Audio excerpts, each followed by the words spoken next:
Waalaikumsalam warahmatullahi wabarakatuh. Gimana kabarnya hari ini? Oke, sebelum memulai pembelajaran coba dicek dulu kebersihan mejanya.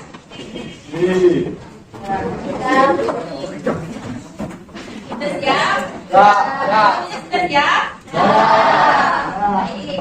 Untuk memulai pembelajaran boleh dipimpin oleh KM berdoa. Baik, sebelum mulai pembelajaran, alangkah baiknya kita berdoa. Berdoa di dalam hati dimulai.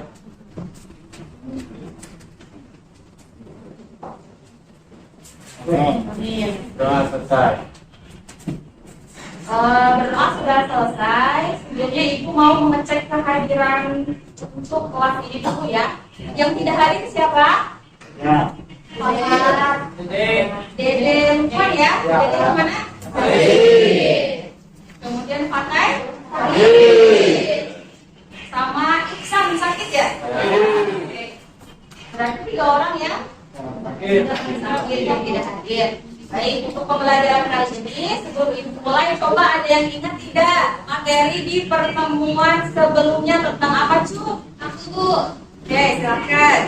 Tentang upaya perlindungan dan penegakan hukum. Upaya perlindungan dan penegakan hukum. Pada pembelajaran kali ini kita akan membahas mengenai peran lembaga penegak hukum. Di sini Ibu menampilkan PowerPoint untuk pembelajaran kali ini ya.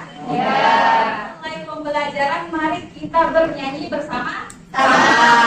Lagu yang akan kita nyanyikan kali ini adalah mengenai judulnya Bangun Pemuda Pemudi.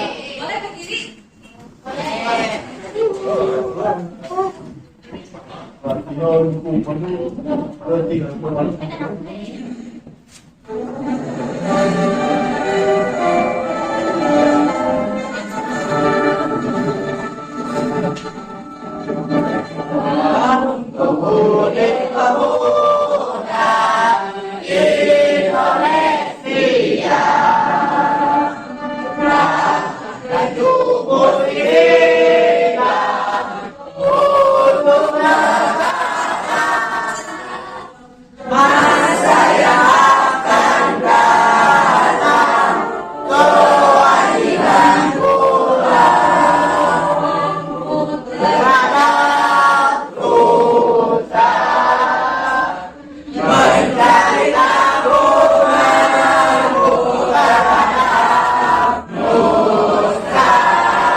Oke, tadi sudah bernyanyi Bangun Pemudi. Coba yang tahu makna dari lagu tersebut boleh langsung? Boleh. Maknanya mengajak pemuda-pemudi untuk bersemangat memperjuangkan dan membela tanah air. Betul, maknanya adalah untuk mengajak para pemuda-pemudi untuk membangun tanah air. Ini adalah kalian sebagai generasi penerus bangsa. Pada pertemuan kali ini, tujuan pembelajaran yang akan kita capai secara bersama-sama yang pertama adalah melalui kegiatan model pembelajaran problem solving. Peserta didik diharapkan dapat yang pertama mengamalkan perilaku orang beriman dalam praktik perlindungan dan penegakan hukum untuk menjamin keadilan dan kedamaian dengan sungguh-sungguh. Yang kedua, coba apa tujuannya?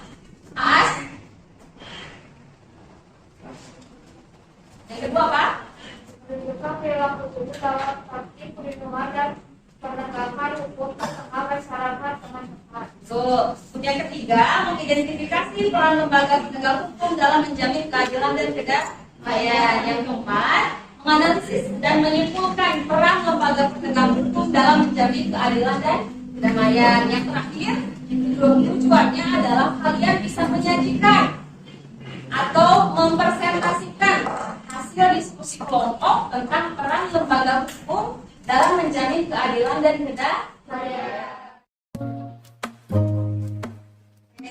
Terkait materi pembelajaran, sudah Ibu share ya di Google Classroom. Boleh kalian sambil akses juga, sambil menerangkan ataupun menyimak Ibu sudah menerangkan. Kemudian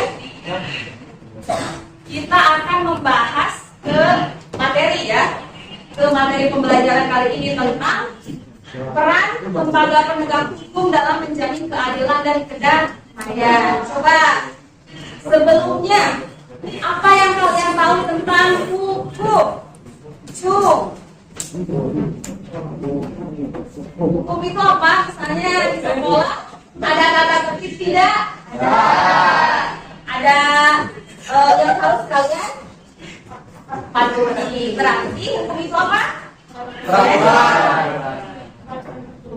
Peraturan secara berarti hukum itu isinya adalah aturan-aturan yang mengatur kehidupan manusia. Kalau tidak ada hukum, apakah akan tertib? Tidak. Dengan adanya hukum bisa menjamin ketertiban di masyarakat. Kalian juga di sekolah dengan adanya hukum, kalian bisa menaati aturan hukum tersebut. Apakah di sekolah kalian menjadi lebih aman, lebih nyaman? Ya. Tuh, jadi hukum itu sangat penting.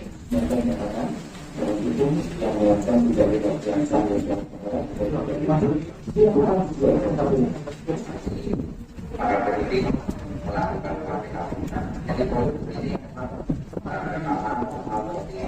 juga karena bahkan program yang dilakukan tapi semua masyarakat kita akan sama ada ekonomi produk. Pada saat kami melaksanakan PKP, di TKP kami menemukan seorang yang sudah tergeletak dengan berlumuran darah. Nah, mengenai hal tersebut akan kita bahas. Silakan kalian dengan kelompok melakukan diskusi. Adapun yang harus kalian diskusikan adalah yang sudah ibu share di LKPD. LKPD ini bisa kalian scan, kemudian nanti bisa kalian baca, kemudian diskusikan bersama kelompok. Oke, yang pertama, silakan kalian diskusikan bersama kelompok terkait dengan tayangan video yang tadi sudah ditayangkan terkait kasus pelanggaran hukum, terutama pada saat pelanggaran kasus apa? Brigadir. Kemudian yang kedua, dalam pengerjaan LKPD, silakan kalian kumpulkan data dari berbagai referensi. Boleh kalian searching di internet, boleh kalian juga baca dari jurnal atau berita online. Silakan diskusikan dengan kelompok. Kemudian nanti tuliskan hasil analisis kelompok di kolom yang tersedia di bawah ini ya. Nah, ini dia. Yang pertama, bagaimana latar belakang dan penyebab terjadinya masalah tersebut? Kalian analisis latar belakang dan faktor penyebab mengapa kasus tersebut terjadi. Yang kedua, analisis hukumnya. Misalnya itu tentang apa? Pelanggaran tentang apakah pembunuhan atau pencurian. Itu nanti kalian tuliskan di LKPD-nya. Yang ketiga, terkait sanksi yang didapatkan atas pelanggaran hukum tersebut. Sanksinya apa? Apakah berupa kasusnya kan belum diputuskan, tapi silakan kalian cari melanggar pasal berapa. Yang terakhir, kalian analisis bagaimana peran penegak hukum sejauh ini ketika ternyata yang melakukan pelanggaran adalah lembaga penegak hukum itu sendiri. Oke, silakan buka handphonenya, silakan searching, silakan cari di internet terkait kasus tersebut. Nanti salah satu orang dari kelompok perwakilan silakan untuk presentasi ya.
bagaimana latar belakang penyebab terjadinya masalah pembunuhan tersebut. Ada 3 faktor yang melatar belakangi. 1. Tindakan Brigadir J yang melukai harkat dan martabat keluarga hingga membuat Sambo marah dan emosi. 2. Kemudian Sambo memanggil RE dan RR untuk merencanakan pembunuhan terhadap Brigadir J. Yang ketiga, Sambo membuat skenario seolah-olah telah terjadi aksi tembak-menembak antar anggota polisi di rumah dinasnya.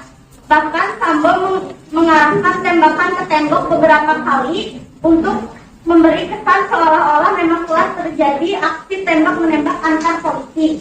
Yang kedua, bagaimana analisis hukum yang telah dilanggar dalam masalah tersebut.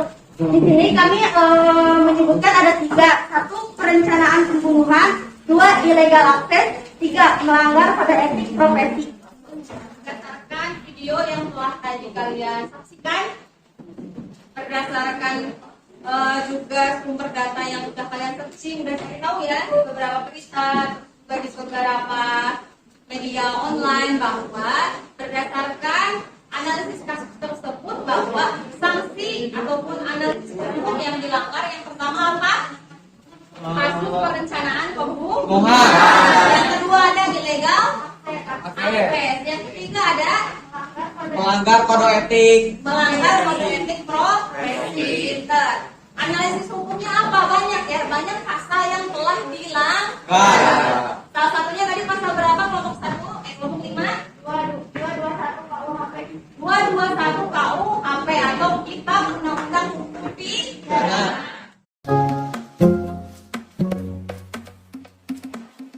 Oke, di kegiatan penutup ini Ibu ingin membuat kesimpulan pembelajaran ini mulai dari awal tadi ya. Coba ada yang bisa menyimpulkan dari materi tadi apa kesimpulannya? Boleh simpulkan Nuraini. Untuk penegak hukum dari yang pertama Polri, yang kedua Jaksa, yang ketiga Hakim, yang keempat pengacara, dan yang kelima KPK. Pintar betul.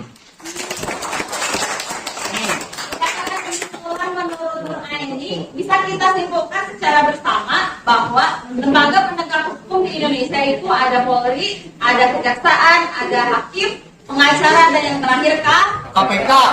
Oke, sampai di sini ada yang ditanyakan? Oke, Ibu mau nanya nih di pembelajaran kali ini, manfaatnya apa sih buat kalian sebagai peserta didik? Kita merefleksikan berdasarkan tadi yang Ibu sudah terangkan, berdasarkan apa yang telah Ibu kemukakan, terus kalian analisis juga, apa sih manfaatnya kalian mempelajari pembelajaran pada pertemuan kali ini? Apa yang bisa diambil manfaatnya? Coba cu. Boleh. Jadi manfaatnya biar tidak dimana-mana dalam melakukan sesuatu. Pintar. Jadi manfaatnya kita tidak boleh sewenang-wenang dalam melakukan sesuatu, terlepas dari pangkat ataupun jabatan. Untuk pertemuan berikutnya, kita akan mempelajari mengenai dinamika pelanggaran hukum atau berbagai kasus pelanggaran hukum yang terjadi di lingkungan masyarakat, berbangsa maupun bernegara. Untuk tugas di pertemuan selanjutnya, silahkan nanti kalian buka di link sudah Ibu teriakan, itu nanti link khusus. Silahkan kalian nanti di link tersebut untuk mengisi berbagai pertanyaan. Di dalam link tersebut sudah tersedia berapa? 10 pertanyaan. Dipimpin untuk berdoa oleh KM. Sebelum pulang, apa baiknya kita berdoa dari dalam mulai.